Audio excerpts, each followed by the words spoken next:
Andor, dat bist uw Labrador. Ja. Dat krijgt mij geen inspul. Nee. Dat bist de rust zelf. Ja, maar altijd. nou is er een rel. Er is een rel. Een grote rel. Ja, het is Oh, even wacht even. Eerst even de mensen op tafel bekend, maatje. Oh ja. Nog een seconde. Nog een seconde. Ja. Ja. Seppen ze fot. En waar zit er op tafel? Dat is de algemeen directeur van SCRV, Ferry de Haan. En uw eigen collega Rolf de Vries. Wat zit er eigenlijk in die koffer trouwens? Ja, ik zie al aasten, want het is weer de treddewaasje van april. Het Fries dicté. Het Fries dicté. En ik heb weer een geheimpje, hè. We zullen wat bekend, maatje.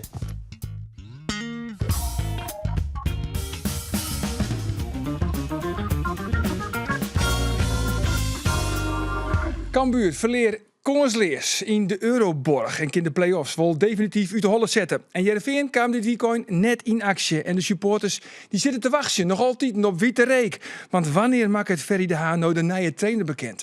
Mijn naam is Arjen de Boer en dit is de sportcast van Omroep Friesland. Every time I hear the song, it makes me wanna go la-ta-ta. Jouwt hij de bal bij de tweede peel met kop. Het is doelpunt. Het is 1-0 voor FC Grace. En dan is het al vrij betierd uiteindelijk waarin Cambuur de eerste chin-treffer slikken. Maar Postema, jouwt de bal diep op Van Bergen. Van Bergen, je komt de 2-0 aan. Ja, je komt de 2-0 aan. Wat geeft dat dan in je vader? It makes me wanna go la-ta-ta. Wordt het dan nog spannend? Een rode kaart van Hidde Jurrius, de keeper van Grace. Hij helpt Milan Smit onderuit. Is dit de beslissing? Nee, gaat het online. Oh, Postema, dan gaat hij er toch in. Oh, een toevallig doelpunt, want Postema, ja, die wist eigenlijk net dat hij hem rekken. En hier aan tafel, ze zitten er weer klaar voor. Ando Faber, Roelof de Vries en de algemeen directeur van SCRV, Ferry de Haan. Welkom, Ferry. Je woont natuurlijk al een aantal jaren in Friesland. Maar dat betekent niet dat jij een Fries bent, hè? Nee, het schijnt anders te werken. Ja, Maar zo ik is ben het. het niet. Nee. Nee, vorige week, Nou, we kunnen hier beter geen uitspraak over doen, geloof ik. vorige week hebben we jou groots aangekondigd. Want Ik heb het meegekregen. je hebt het meegekregen. Ja, want de laatste keer dat Kees van Wonderen hier zat, toen heeft hij ook zijn eigen afscheid hier aangekondigd. Dus we hebben hoge verwachtingen voor deze aflevering. Dat hij ook zijn afscheid Ja, afkondigt. Nou, dat hoeft nog niet, Oh. maar misschien de nieuwe trainer. Mooi moment dit. Nee, ja, dan moet ik toch echt een klein beetje de teleurstelling uitspreken voor jullie. Want ja, Oh. die is nog niet bekend. Is nog niet bekend. Nee, sorry. Maar wat dacht jij dan op het moment dat Helene Hendrik zei van jongens, het wordt Rick Kruis? Nou, ik zat in de auto vrijdag. En ik kreeg inderdaad allemaal appjes. Dus toen dacht ik ook al van wat is het? Dus toen ging ik maar eens even bellen. En toen kreeg ik dat ook te horen. Ja, want ze heeft zeker één bron. Ja, dat weet ik niet. Maar Ja, ze heeft goed. één bron. Dat zei ze. Dat zei ze, ze heeft één bron. Ja, Hoe betrouwbaar is die bron in jouw ogen, Ferry? Nou, ik denk op dit moment wat minder betrouwbaar dan gebracht is. Oh. Maar Wordt Gaat- Rick Kruis de nieuwe trainer gaat van er, een Nee, streep, nee, maar gaat goed, er bij wat- deze streep door de naam van maar Rick Kruis? wat ik begrepen heb is dat zij met grote stelligheid wisten beweren dat er een akkoord was. Nou ja, en er is met geen enkele trainer op dit moment een akkoord. Oké, nou we gaan er absoluut nog verder over praten. Helene Hendricks, fake nieuws. En dit was fake Dit nieuws, was, ja. Oké, nou pakken we het toch weer even mee. Ja. Is dat lekker dat Helene dat zelf nu ook weet? Ja. De stellingen, jongens. Even heel kort een aantal stellingen. En moet je zo kort mogelijk antwoord op geven. Andor, we beginnen met jou. Het seizoen van Cambuur is misleren. Ja. Goed zo. Roelof. Nee, Van... niet goed. Nee, dat is niet goed. Van alle namen, Roelof, die ik heb gehoord, vind ik Rick Kruis het meest geschikt als nieuwe trainer van Heerenveen. Nee. Ferry, ik ben een fan van Helene Hendricks. Ja, Andor, met nog 3 wedstrijden te gaan, pakt Remco Balk nog minimaal 1 keer geel. Nou ja, hij is natuurlijk nu geschorst, dus dan blijven er 2 over. Ja? Ja, hij moet dat record op zijn naam krijgen, dus ik ga voor ja. Jij gaat voor ja. Roelof, als een onvolle Safvolle gele kaarten pakt, dan is hij gewoon ongeschikt voor het betellen voetbal. Oh. Nee. Nee? Nee. En Ferry, ik ben er voor mezelf eigenlijk al uit wie de nieuwe trainer wordt bij Heerenveen. bijna. Bijna. Want je hebt nu meerdere gesprekken gevoerd met trainers. Waar moet een trainer van Heerenveen allemaal aan voldoen? Nou ja, vooral een duidelijke visie hebben van de manier van voetballen. En die moet wel in grote lijnen overeenkomen met hoe wij er ook naar kijken. En daarbij is natuurlijk de individuele ontwikkeling van spelers nemen wij daarbij zeker in acht. En daar zal veel aandacht aan moeten komen. Maar het begint en het belangrijkste is wel met een duidelijke visie op voetbal. Ja, want het publiek wil altijd aanvallend voetbal, Ja. zeg maar, een duidelijke identiteit, herkenbaar voetbal. Niet steeds aanpassen aan de tegenstander. Vind jij dat ook belangrijk? Uitgaan van eigen kracht vind ik sowieso belangrijk. Alleen je hebt altijd omstandigheden als een tegenstander wat anders doet of misschien wat beter is. Ja, dan moet je misschien wel eens her en der een aanpassing doen. Wat is de visie van Heerenveen waar de trainer aan moet voldoen? Nou goed, als je het over voetbal hebt, dat is wat net geschetst werd. Men wil graag aanvallend voetbal zien, vol passie en strijd. En dat klinkt heel simpel, dat snap ik, want dat kan je ook doen als je allemaal rond je eigen 16 gaat spelen. Maar dat zie je ook als wij druk gaan zetten en we doen dat met elkaar op een goede manier, hoe snel dat overslaat naar de tribune. Nou, en daarin is lef denk ik een belangrijke kernwaarde van ons. Dus ja, dan moet je wel eens gewoon voor je eigen succes gaan. En daar bedoel ik mee te zeggen, we kunnen beter dan maar een keer flink onderuit gaan. Maar dan wel op de manier zoals wij onderuit willen gaan. Dan dat men naar iets heeft zitten kijken waar men zich niet mee kan identificeren altijd. Ja, heb je dat wel eens gehad, de afgelopen 2 seizoenen? Nee, maar kijk, ik geloof er niet in dat je 34 wedstrijden kan spelen zoals je zelf voor gedacht hebt. Er zijn altijd wedstrijden waarin het niet gaat, niet lukt of een tegenstander beter is. Ja, en dan zal iedereen wel eens hebben, ja, waar heb ik in godsnaam naar zitten kijken. Maar dat is niks geks, denk ik. Nee. Wanneer kwam je eigenlijk op het idee van, ach ja, doe eens gek. Ik bel gewoon Robin van Persie. Ja, nou, ik heb dan mijn buurman. Vind je jouw buurman? Deze buurman. Deze buurman. Goedemorgen, Arjen. Buurman in Barendrecht. Ik belde. Nee. Maar goed, wij hebben uiteindelijk wel aangegeven, want dat wij op namen ingaan, dat heeft uiteindelijk ook geen nut meer. Want waar ben je dan mee bezig? Ja, Maar met Van die Persie wel, is met al die uitgelekt niet, natuurlijk. Met die wel en met die niet. En dan blijf je bezig op een gegeven moment. Dus ja, dat heeft ook geen nut meer. Kijk, en met Maurice Stijn, ja, dat was lastig ontkennen. Dat snap ik zelf ook wel. Want er was een foto in de Van Dat Valk. was En een, voor mensen die het dat gemist was, hebben. ja. Dus dat was anders. Maar ik vind ook richting alle kandidaten waarmee wij praten, moet je wel een soort van respect hebben. Maar Ferry, het is allemaal een beetje uitgelekt, toch? Van Rick Kruijs is uitgelekt. Ja. Van Maurice Stijn, nou ja, daar was je zelf debuut aan. En dan had je... En Van Persie ook. Het ligt allemaal op straat. Nou, allemaal weet ik niet. Nou ja, ik weet ook niet of het allemaal op straat Nee, ligt. je hebt nog meer gesprekken gehad. Ik weet ook niet of het allemaal op straat ligt. Dat weet ik ook niet. Ik ben er wel achter dat niet alles op straat ligt. Dat is wel fijn om te weten. Ja, maar goed. Van Persie ligt op straat. En wanneer dacht je dan van, ik ga hem gewoon bellen? Nee, zo is het ook niet gegaan. Er zijn ook wel andere dingen die er plaatsvinden. En dan kom je in contact en dan ga je eens een gesprek voeren. Ja, en hoe ging dat gesprek dan? Nou ja, dat zullen we maar voor ons houden. Nee, dat is toch ook niet netjes, vind ik. Als je een gesprek voert, dan hou je dat eerst intern. We moeten eerst maar gaan bepalen welke kant het op gaat. En dan zullen we daarna wel of niet over uitweiden. Ja. Zijn er nog steeds een kandidaat? Degene met wie we gesprekken hebben, dat zijn wel degenen waar we een keuze uit willen maken, ja. Hoeveel gesprekken hebben jullie gevoerd? Nee, want dan gaan we een soort bingo krijgen. Ja. Dat lijkt me ook. Nee. Nee. We hebben genoeg gesprekken gevoerd. En wij gaan ervan uit dat we daar... wat is binnenkort, maar het zal geen maand meer duren. Nee, wat iets anders dan, hè? Want er zijn dus 3 namen bekend.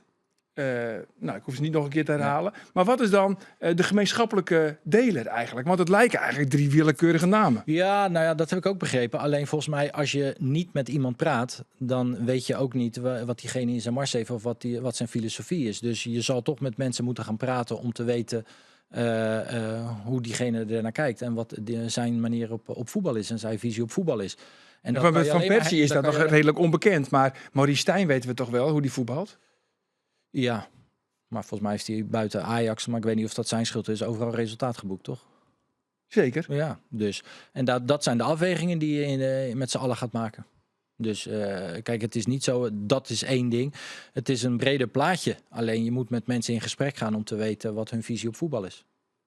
Ja. Hoe is de visie van Alex Pastoor? Want dat wisselt natuurlijk nu met Almere City. Is het ietsje opportunistischer, wat vaker de lange bal, wel resultaat. Is dat ook een visie die eventueel aansluit bij jullie visie? Uiteindelijk gaat het denk ik om resultaat. Dat is hetgeen waar je op afgerekend wordt in ieder geval. De ranglijst liegt niet, daar gaat het uiteindelijk om. Maar er is wel meer dan dat natuurlijk. En je probeert aan de hand van een voetbalvisie tot resultaat te komen. Ja, het zijn allemaal prachtige teksten, maar aan de voorkant spreek je dat wel af met elkaar. Uiteindelijk, uiteindelijk gaat dit, het dit is gaat een om- manier om Ja, te nee, vragen dat of snap Alex ik. Pastoor ook op jullie lijstje staat. Alleen ik denk, ja, snap anders zeg je Dat toch was nee. ook- Dus dat was een mooie inleiding. Ja. Dat was een mooie inleiding. Nee, maar goed, ik ken Alex van de tijd bij Excelsior. Daar is hij toen geweest. En volgens mij is het misschien bij Almere ziet het er misschien wat anders uit dan wat hij bij de vorige clubs gedaan heeft. Maar goed, volgens mij met Alex weet je ook wat je binnenhaalt. Ja, wanneer ga je het Qua bekendmaken?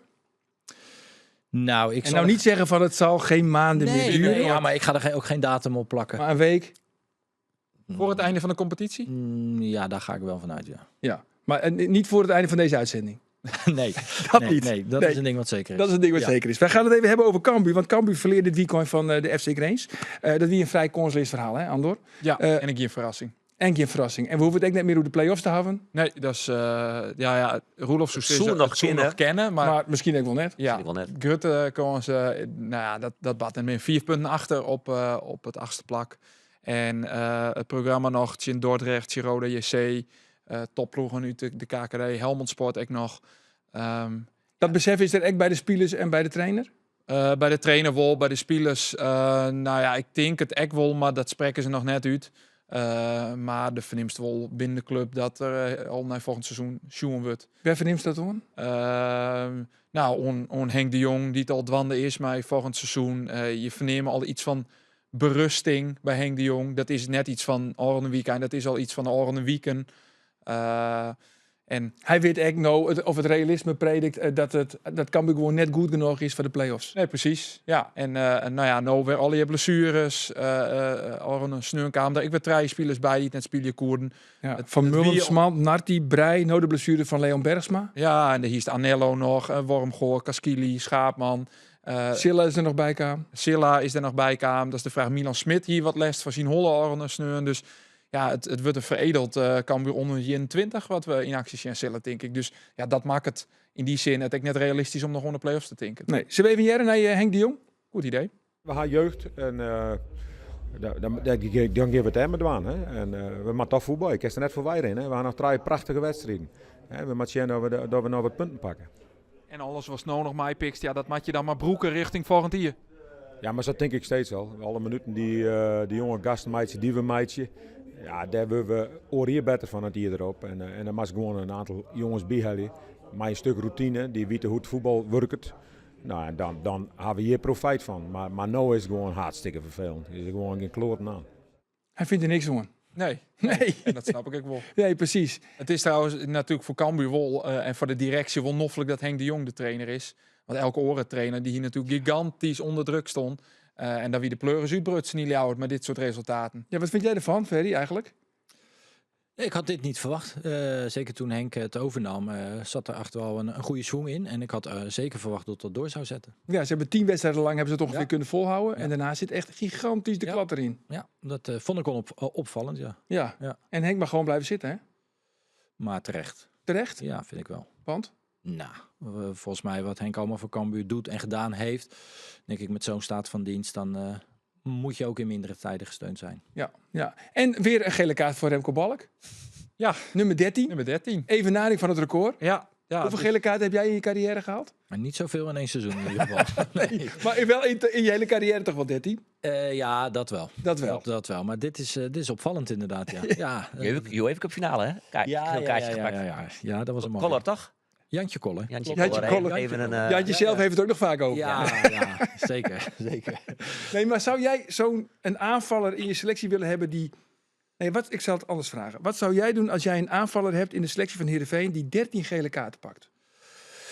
Nou, ik heb ze niet alle 13 op het netvlies staan hoe die ze gekregen heeft. Alleen volgens mij, hij is natuurlijk enorm gretig. En volgens mij, als je daar te veel de nadruk op gaat leggen, dan hou je ook wel wat weg bij hem. En ik denk niet dat je dat moet doen. Maar goed, volgens mij wordt hij ook wel een klein beetje gezocht. Hè. Dat zie je altijd met iemand die bovenaan in het kaartenklassement staat, scheidsrechters. Bewust, onbewust, laten we hem even in het midden. Die wordt dan wel snel gezocht. Alleen ja, als dit meerdere seizoenen zo is, dan denk ik dat er een goed gesprek plaats moet vinden. Maar nu nog niet. Nee, maar zijn kwaliteit is wel zijn gretigheid. Hè? Zijn agressie en op de goede manier in zijn spel. En als je daar nogmaals te veel de nadruk op gaat, hou je dat weg. En ik denk niet dat ze dat moeten willen. Nee. Ik heb trouwens ook nog een nieuwtje. Want een aantal weken geleden heb ik gezegd van... Ja, Henk de Jong had een uitnodiging gekregen van Jurgen Klopp. en Pepijn Leinders. En toen zei hij van, ja, ik kan het eigenlijk niet maken om naar Liverpool te gaan, gezien de stand van de ranglijst. Sterker nog, dat hebben wij van de daken geschreeuwd. Ja, dat stond ja. groot in de kop boven het artikel. Henk de Jong niet naar Liverpool. Nee. Maar we kunnen nu zeggen, Henk de Jong gaat wel naar Liverpool. Liverpool. Ja, hij gaat wel naar Liverpool. Hij gaat toch eventjes kijken daar in de keuken. Komend weekend. Ja, komend weekend. 2 weken geleden zijn ze al bij Manchester City geweest. Ja, daar was Henk trouwens zelf niet bij. Nee, dat was Las Lamboy met de zoon, hoofdscouting van Cambuur. Ruben de Jong. Ruben de Jong, die zijn naar Manchester City geweest. En nu gaat Henk dus naar Liverpool. Maar hij dacht dat Jurgen Klopp er niet zou zijn. Want zij spelen volgens mij zaterdag Liverpool. Dus, of vrijdag in ieder geval. Henk zei, dan hebben ze waarschijnlijk 2 dagen vrij. Dan zal Jurgen Klopp er niet zijn. Maar Pepijn Leinders is er wel. Oké, en anders heeft Jurgen Klopp wel weer een videoboodschap voor hem. Lossen ze het zo op. Ja, las je het zo op. Maar Henk de Jong won naar Liverpool. Henk de Jong won naar Liverpool. Ja, Dat ja. kind ook op het artikel. Ja. Hebben jullie ook wel, doe jij dat ook wel vaak? Naar de ploegen uit het buitenland om te kijken gewoon hoe ze het daar aanpakken? Of voor de connecties? Nee, niet direct. Het is wel, nu zelf ik de laatste tijd niet. Maar als je bijvoorbeeld in het buitenland gaat scouten, dan probeer je wel met een club in contact te komen om daar even kort contact te leggen. Maar niet op deze wijze. Oké, het is trouwens wel opvallend jongens tot nu toe. Roelof is vrij stil. Ja, dit is uniek. Komt nog. Komt Ja, het nog? Hij bewaart het. Ja, hij bewaart het nog. Hij Ja? bewaart het. Want ik heb hier 2 kaartjes, jongens, voor de Eén ploeg is al officieel gedegradeerd, dat is Vitesse. Heerenveen-Vitesse. Hebben we een prijsvraag voor. Nou, aan jou de eer, Andor. Zo. Wie is de topscorer van Vitesse Dat dit is de seizoen? vraag. Dat is de vraag. Nou ja, dan geven we maar weg. Er binnen 2 kaartjes te verzinnen voor deze kerker. Even zien, wanneer is die wedstrijd eigenlijk? Die wedstrijd die is op 12 mei. Het is de laatste thuiswedstrijd van Heerenveen dit seizoen. Uit zijn altijd nog play-offs komen natuurlijk. Dat weten we dan nog net. Maar Heerenveen kan een grote stap zetten als het wint van Vitesse. Kwaad zijn, hier wil je bijwezen. Hoe kun je erbij wezen? Jouw antwoord op de vraag waar op dit stuit de clubtopscorer is van Vitesse.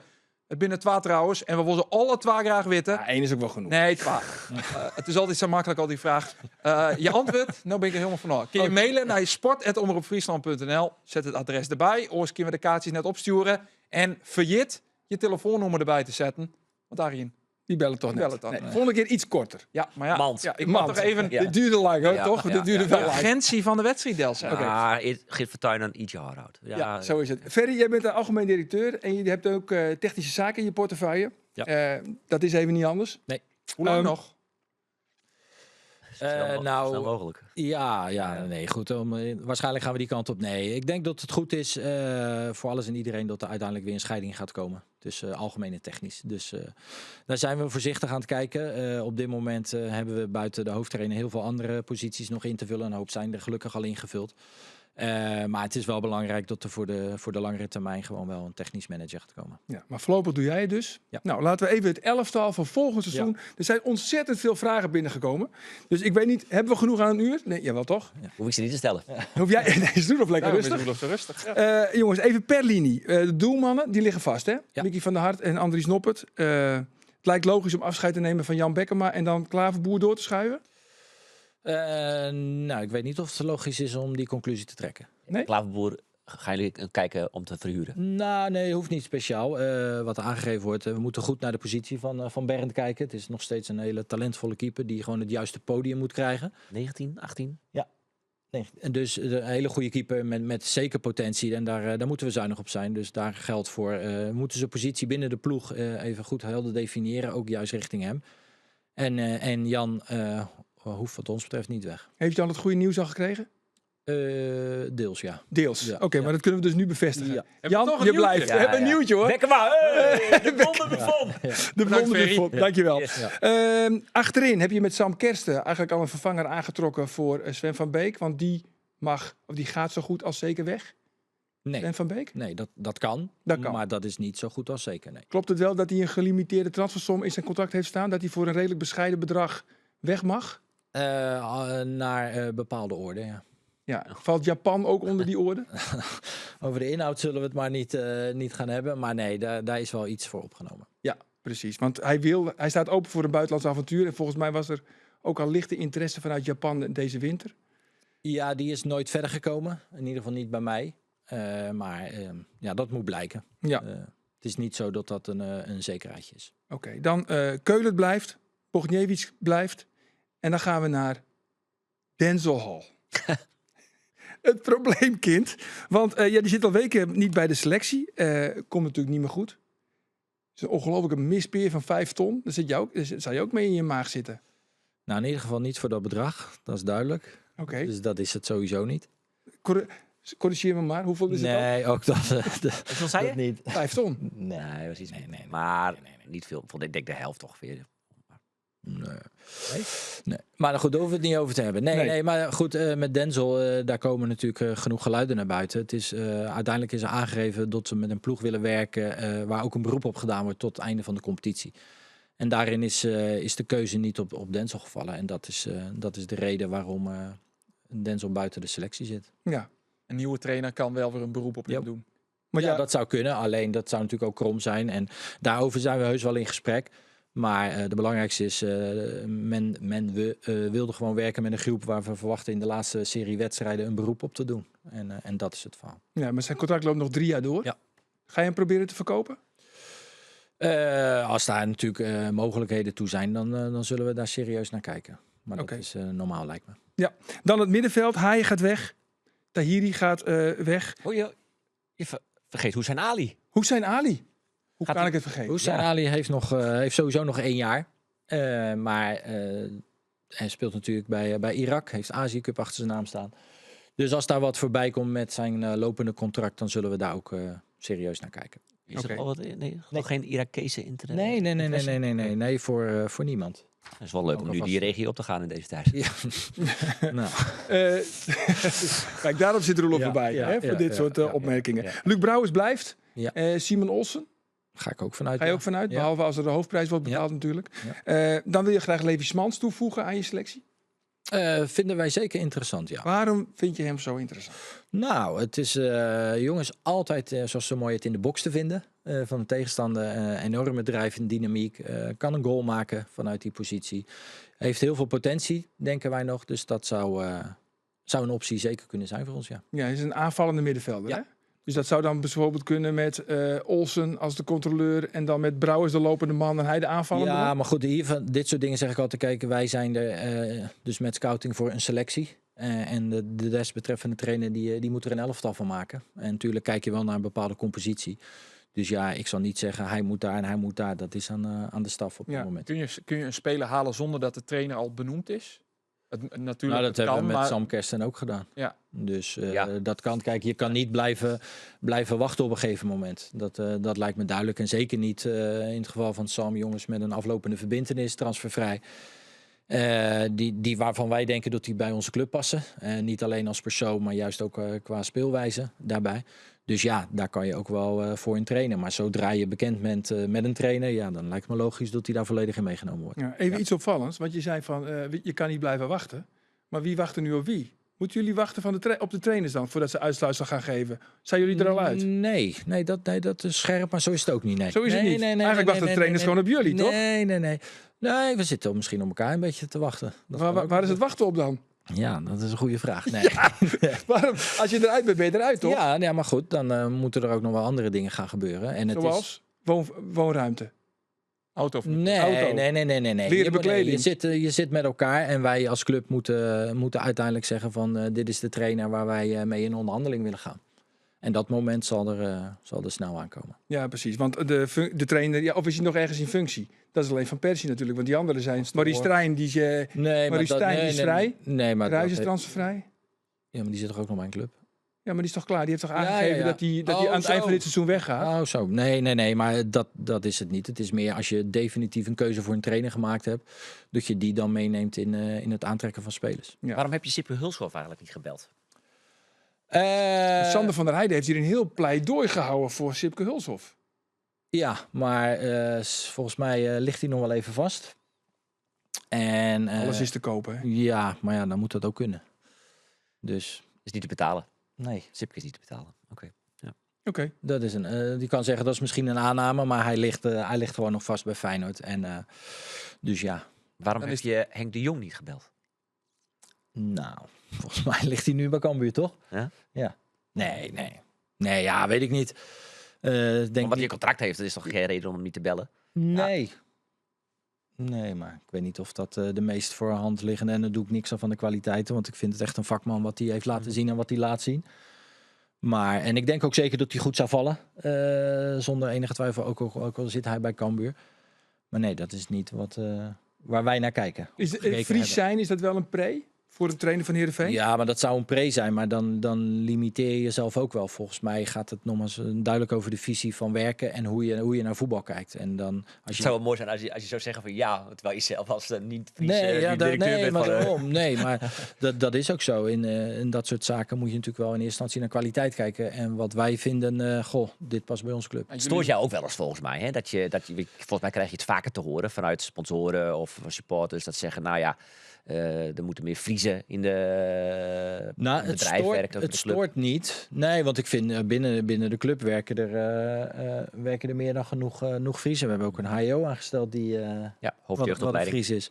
Dus Dus ja, en ik vind altijd... Boorten. Nee, maar ik vind wel kijk, heb je de kwaliteit en het is ook nog eens een Fries, ja, wie ben ik dan om daar nee tegen te zeggen? Dat heb ik altijd gezegd. Nee. Dus daar gaat het mij ook helemaal niet om. Dat zou juist mooi zijn voor de club. Dus je hebt Jan Siersma ook niet gebeld.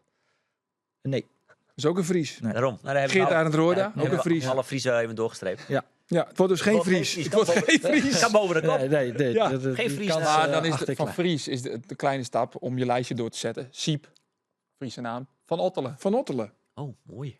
Ja. Die kwam niet voorbij net. Of Nee. wilde je daar Hij nog zou op? Nou wel ja, middenvelders doen, denk ik. Hoe zie jij hem eigenlijk? Als een verdediger of als een middenvelder? Nou, dat is denk ik misschien een klein beetje het probleem. Ik vind dat Siep, zeker aan het begin van het seizoen, toen Sven nog geblesseerd was, heeft hij het meer dan prima ingevuld achterin. Maar de laatste tijd wordt hij wel meer als middenvelder ingezet. Alleen Siep zit er 3,5 jaar en is eigenlijk helaas ook natuurlijk nog nooit onbetwist basisspeler geweest. En ik noem altijd het woord perspectief. En er moet voor iedereen een bepaald perspectief zijn. En dat geldt ook voor Siep. Dus ik zou me ook heel goed kunnen voorstellen dat hij natuurlijk om zich heen kijkt of al gekeken heeft. Je Dus contract loopt af, hè? contract loopt ook af. Dus dat ontstaat weer een situatie. Maar wel zonde, want in potentie is het zeker een hele interessante speler. Ja. Kans is klein dat hij volgend jaar bij Heerenveen speelt. Ja, denk het wel. Maar zeg nooit. Nee. Kees van Wonder zegt altijd van, ik mis klootzakken. Wat voor type spelers ga je dan nog naar op zoek? Wil jij daar ook klootzakken bij? Nou, de benaming, volgens mij wil je spelers die 95 minuten lang alles blijven geven. Maar ook, en dat doen de meesten, maar ook bij een tegenslag. Want daar gaat het vaak om. Hè. Dat komt vaak naar boven. Kijk, als je iedere wedstrijd 3-0 wint, hoor je daar nooit iemand over. Het gaat vaak bij teleurstelling of als het even niet loopt, dan mis je de klootzakken.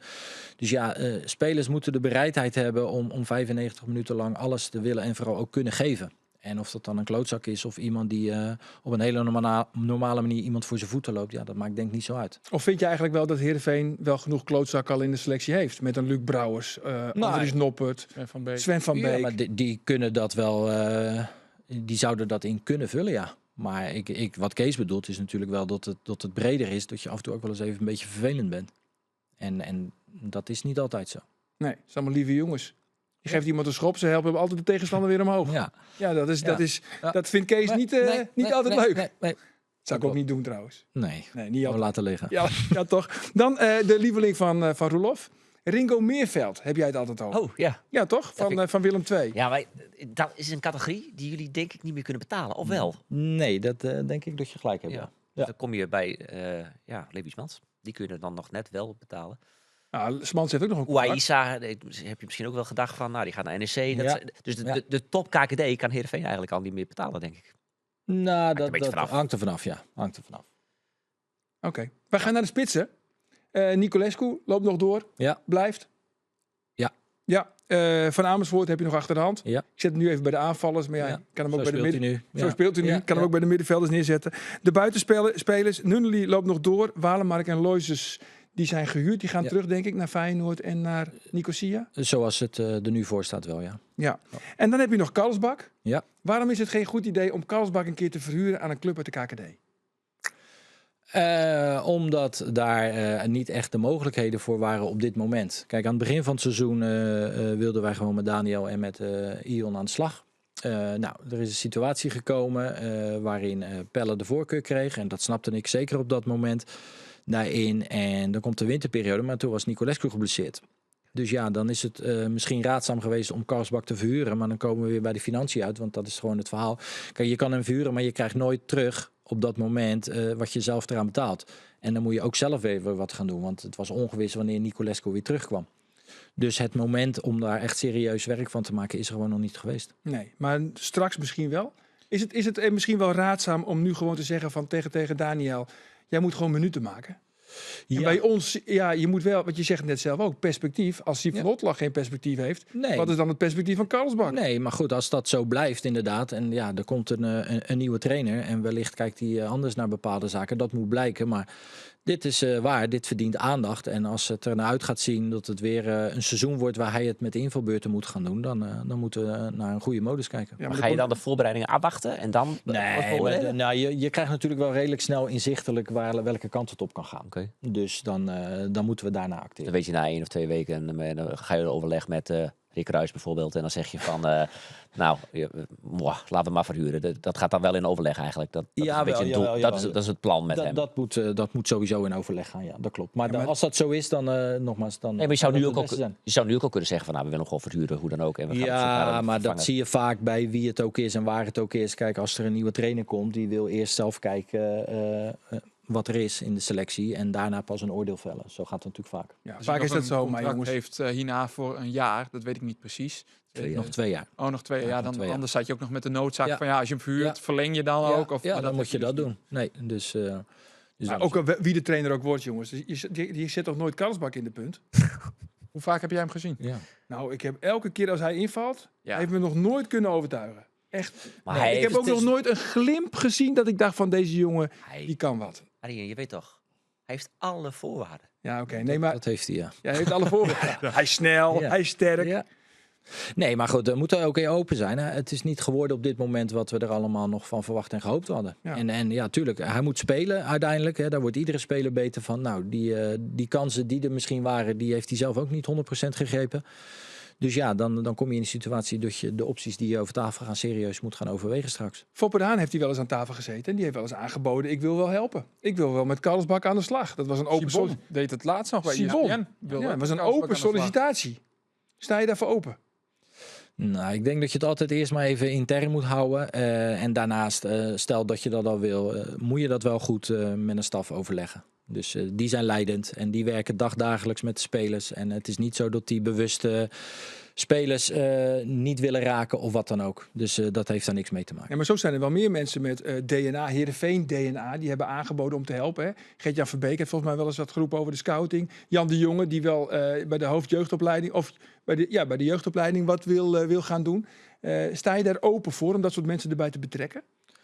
Als dat past, dan moet dat niet uitmaken. Maar daarvoor nogmaals geldt wel weer kwaliteit. En ik heb daar wel met Jan een keer een gesprek over gevoerd. Daarover ook uitgelegd dat dan misschien de geluiden zijn dat wij als club of ik dat niet zouden willen. Ik zeg ja, waarom niet? Uiteindelijk het is ook niet zo dat iemand die in het verleden iets voor de club gedaan heeft, dat dan maar een automatisme is, dat daar dan weer een functie voor is. Want zo werkt het ook niet volgens mij. Nee. Alleen als mensen ergens aan bij kunnen dragen en het past binnen de organisatie die wij op dit moment hebben, ja, waarom dan niet? En waarom is Jan de Jonge dan geen hoofdjeugdopleiding geworden? Nou, omdat dat niet die optie voor ons geweest is. Wij kijken naar iemand of hebben gezocht naar iemand die daarin de structuur duidelijk aan kan brengen richting de toekomst waarvan wij denken dat het ook nodig is binnen de academie. En daarin denken wij dat we met Boten een geschikte kandidaat gevonden hebben. Ja. En heb je al eigenlijk een plan gemaakt voor de jeugdopleiding? Is dat al? Nou, dat plan dat is er al. Alleen dat is de laatste 6 maanden na het vertrek van Marcel van Buren is daar met de werkvloer is daar veelvuldig over gesproken in diverse werkgroepen. En dat wordt ook gebundeld en dat wordt uiteraard ook met Boten verder besproken. Dus volgens mij ligt er genoeg en gaat het vooral ook om de uitvoering. Ja, en je zal het nooit 100% eens zijn met elkaar. Nee. Oké. Nee. Hey jongens, het is haast de tredde waasje van april. Dat wist je, hè? Ja. En elk jaar hebben wij het Friesdicté. En vorig jaar, ja, heb je daar wel eens aan meegedaan? Nee, dat dacht ik hou al. me hard vast. En vorig jaar is er 1 woordje uitgelekt van het Fries Dicté. En dat hebben we hier toen bekendgemaakt ja. in de Sportcast. Nog een rel opgeleverd. Dat heeft een behoorlijke rel. Ja, niks vergeleken met de rel die jij straks gaat bekendmaken. Oh, ja. Maar vond de voorzitter van de jury, die was not amused. Die vond het niet leuk dat ik dat woordje... Heb jij bekend wel had vaak gemaakt. last van, hè? Ja, heb ik Dat wel eens iemand last niet van. amused is met jou. Nee. Maar goed, Het is de derde woensdag van september. Ik heb weer een woordje. Ik heb weer een woordje uit het Fries Dit is Dicté. een flinke koffer die je voor dat ene woordje hebt. Ja. Kijk, even kijken. Heb ik hem hier? Ja, kijk. Het woordje wat in het Fries Dicté zit. Krebientig. Krubintig. Enig idee wat het betekent? Geen idee, sorry. Nee. Nou ja, het gaat over... ik Ferry de Haan, er sjost er wat krebientig uit. Wat stram. Stramme spieren. Gaat het een beetje. Ja, dat zou kunnen kloppen. Dat zou wel kunnen kloppen. Krebientig. Ja. Dus voor iedereen die mee gaat doen, dus aankomende woensdag aan het Fries Dicté. De mensen die net de podcast on hebben audio, maar die televisie die weten dus ook hoe het scrollen was. Ja, zo schrijft het. Rebintic. Zo is het. Goed zo. We hadden net alle spelers eventjes benaderd. Dan nog eventjes over de technische staf. Want Van Wonderen gaat natuurlijk weg. Ja. Hoe komt het met Paul Simonis? Dat is de vaste assistent van Wonderen. Loopt zijn contract nog door? Volgens mij Nee, loopt af. loopt ook af. Loopt ook af. Dus die gaat ook weg? Nee hoor. Die blijft. Die gaan jullie een nieuwe aanbieding doen? Ja, dat zou zomaar kunnen. En ik heb altijd gezegd, ik heb daar een paar maanden geleden met Paul over gesproken, dat het voor ons niet vanzelfsprekend is dat als Kees vertrekt, dat hij ook zou moeten vertrekken. Dat Oké. niet. Nee. Dus- Of ziet hij zichzelf meer als een verlengstuk van Kees, dat hij sowieso met Kees mee wil? Heeft hij dat aangegeven? Nee, niet? dat heeft hij niet aangegeven. Oké. Nee. Dus Nee. Paul Simonis, de kans is vrij groot dat hij blijft. Daar is zeker een kans, ja. Ja. Ja. En dan Vorige de week tweede... zelf ook gesproken, hij wil ook wel blijven. Hij zei... Eerder dit seizoen sprak ik hem een keer. Was er een trainer die ontslagen werd. De assistenten gingen mee. Ik zei, waar Kees bij was. Ik zei, Paul, ben jij eigenlijk solidair aan Kees als Kees weggaat? Ja. Dus ik was wel benieuwd. Dus ik belde hem. Ik zei van, hoe zit het eigenlijk als jij... nu is Kees weg. Nee, oké, maar nu is het een andere situatie. Dus, nou ja. Oké, en de tweede assistent, Henk Brugge. Die heeft nog een Hij contract. heeft nog een contract. Ja, dat interesseert niemand of Henk Brugge de tweede assistent blijft of niet. Ja, dat is ook... Jawel. Nee, dat Wat is, vind jij eigenlijk van Arjen de Boer? Not on news, dus een beetje krubintig. Jongen. Nee, ja, maar jongens, zitten de mensen erop te wachten? De tweede assistent? Nee, maar volgens mij werken wij niet met een eerste en tweede assistent. Oké. Maar Maar een neemt nieuwe een... hoofdtrainer zal ook een assistent Ja, willen waarschijnlijk wel. Vertrouwenspersoon. Ja, dat zou kunnen. En daar staan jullie voor open. Want dan zit je weer met dat scenario waarin je 3 assistenten Ja. hebt. 1 eventueel op de tribune moet plaatsen. Nou ja, nu zit er ook één op tribune hoor. Dus dat was is ook dat maar, laatste tijd op de tribune, maar hè, dat is ook maar een geweest. manier van werken en kijken. En daar, mocht zo'n situatie zich voordoen, dan moeten we daar aan de voorkant een goede afspraak over gaan maken. En Ruud Hesp? Heeft nog 1 jaar. Ja, dus die blijft hoe dan ook? Ja, waarschijnlijk wel. Je hebt ook Nou ja. de Noppert Gate. En ja, hij moet ervoor zorgen dat Andries Noppert weer de sterren van de hemel gaat keepen. En Nee, laat het nou net zo Harm wezen. Couperus, toch? Harm Couperus. Oh ja, nee, maar... ja, dat doet Harm Couperus, dat klopt. Maar want die twee, die kunnen niet zo lekker met elkaar. Nou, ik weet niet of het zo, hoe zeggen ze dat zo mooi, de soep Zwart zo pittig. heet gegeten wordt als die opgediend wordt. Maar ik heb altijd gezegd, je hoeft voor mij ook geen vrienden te zijn om samen te kunnen werken. Maar het is ook niet zo dat zij rollenbollend over straat gaan hoor. Nee, je dat, dat is zo. Precies. Daarom zitten wij ook echt gewoon aan één tafel. Nee. Nee, maar het was wel, die heb ik ook al een keer hier verteld trouwens aan de Sportcast. Want Leeuw de Courant had toen ook een keer een tweet geplaatst volgens mij over deze situatie. En dat hij dus, dat hij niet goed kon, Andries Noppert, met Ruud Hesp. Wie lijkt dat bericht? De moeder van Andries Noppert. Ja, Ja. daar zal er toch wel een kern van waarheid in ja. zitten, Ferry. Dat is journalistiek. Ja. ja, en daar vervolg ik het ook niet. Sorry. Oké, Nee. nou ja, goed. Nee, maar je moet het wel oplossen, denk ik. Het is wel, misschien is het geen water en vuur, dat weten we niet. Maar het is wel een dingetje, toch? Maar, Ja, nou ja. Noppert heeft vertegenwoordigt nogal wat potentiële waarde. En die moet dan wel een keeperstrainer hebben waar hij mee door één deur kan. Ja, maar zoals jij hem dan nu schetst, dan ik betaalt denk dus een speler of een groep welke trainer er staat. Nou nee, maar in dit geval is het een keeperstrainer en die Ja, werken elke Die dag. hebben ook een andere relatie als, Ja. als een coach met een elftal. Ja. Maar volgens mij, Dus Ruud eruit of Andries eruit?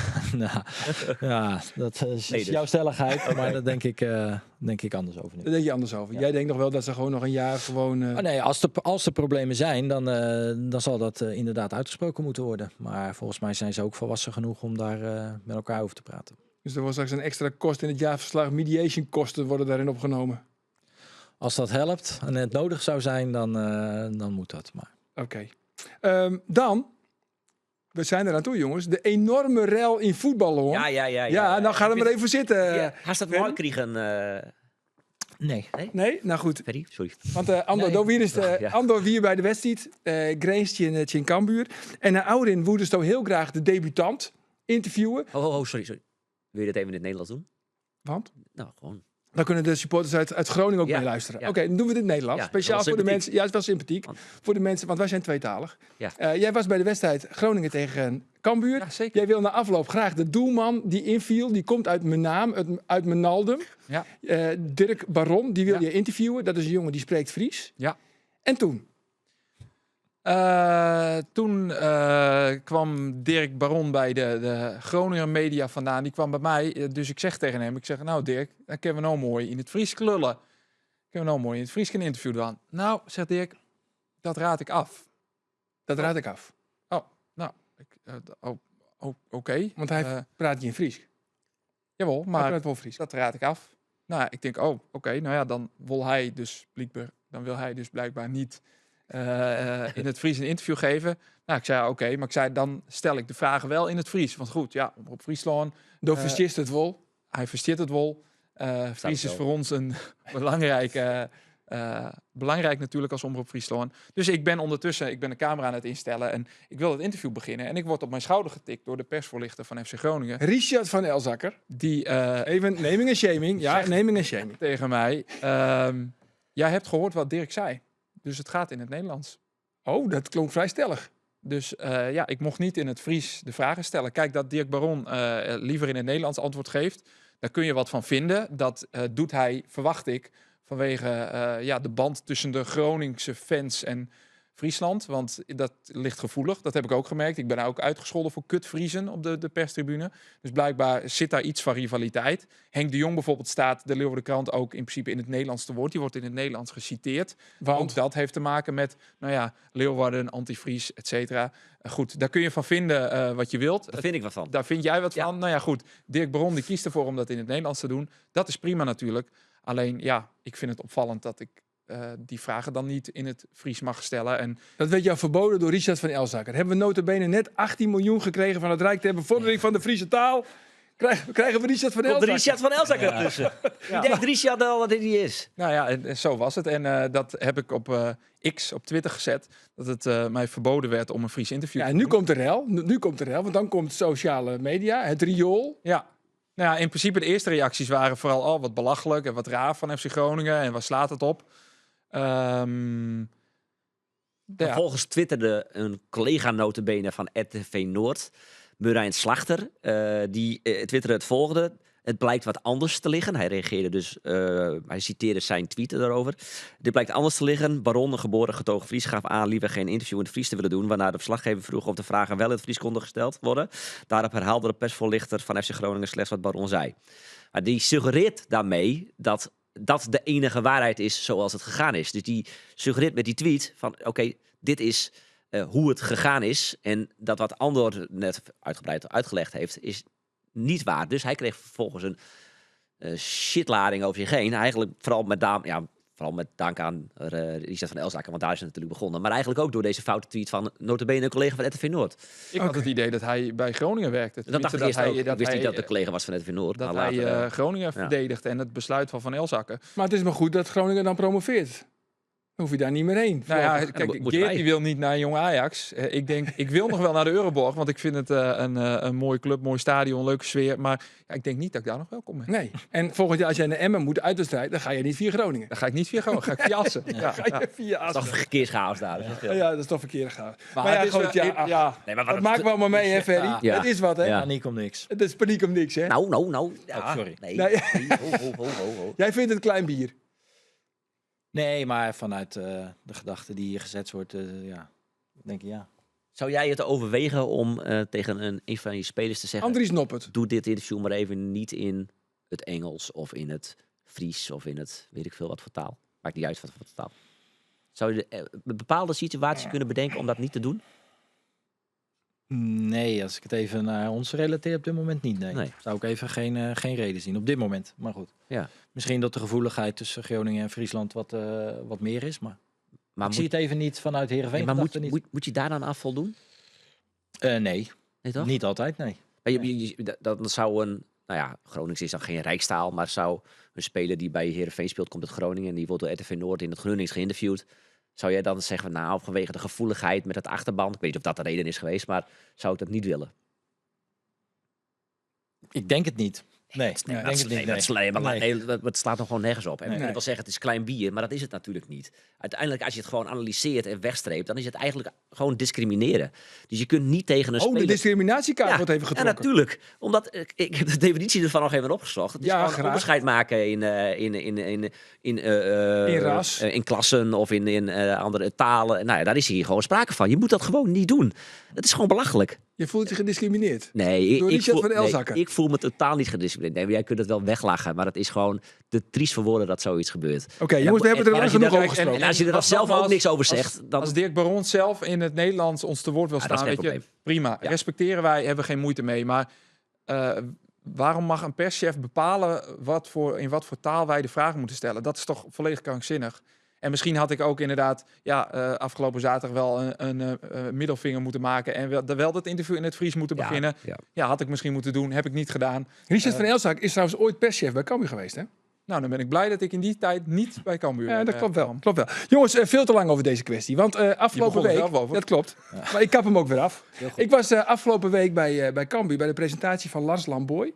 De nieuwe technische man bij Cambuur. Ken je hem? Nee, niet persoonlijk. Niet persoonlijk. Geen kandidaat geweest. Nee? Nee. Hij was jarig. Het was een feestelijke dag. Dat was bij de presentatie. Gebak mee?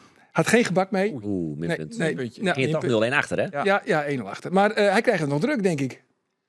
Ja, het wordt een drukke zomer voor Lamoy. Want? Dan moet het nodige gebeuren. Wat moet er allemaal gebeuren?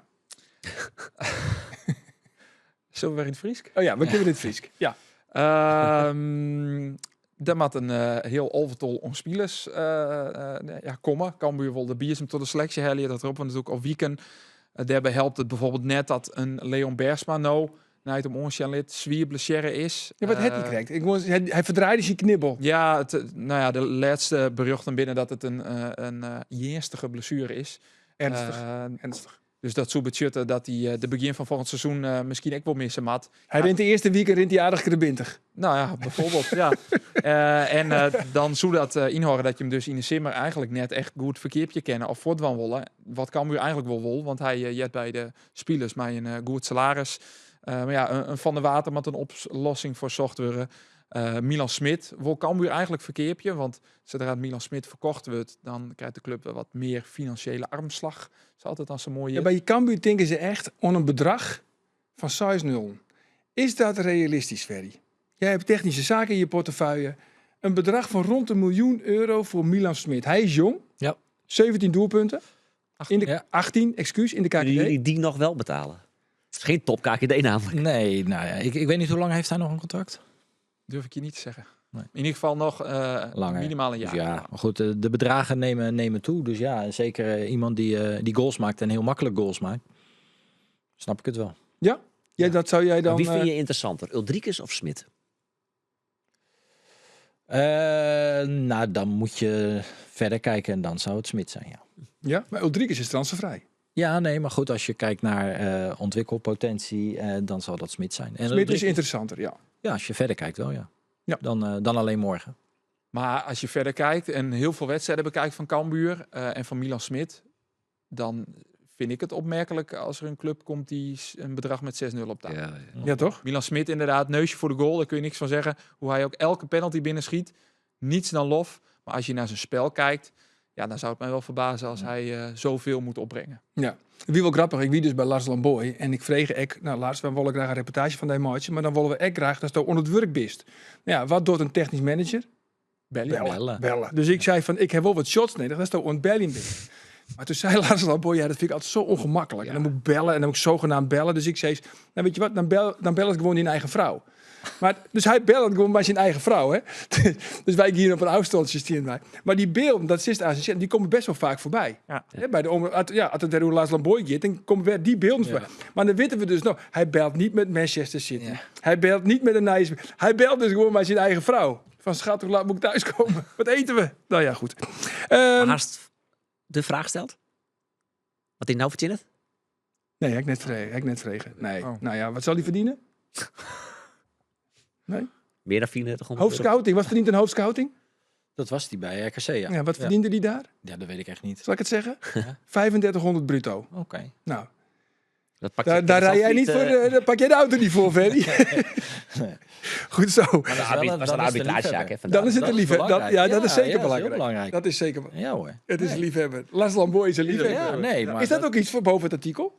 Nee, maar Ferry de Haan, dubbele punt, Las Lamboy is een Nee, liefhebber. maar ik bedoel dat alleen maar positief. Ik ook. En dat meen ik echt. Hebben we al een kop eigenlijk? Want hij moet nog wel iets Jan Bekkema blijft, met alle respect voor Jan, Nee, Ja. nee, niet nee, nee. Is niet genoeg. Er moet nog wat komen, Ik Ferry. vind dat alleen maar juist we wel een nieuwe heel positief hoofdsponsor? signaal. Een nieuwe Ja, vind je- hoofd- ja, Ja, dat meen ik. Ja, maar we hebben Nee. zijn we al de dossiers toe? Nee, Nee, nog niet.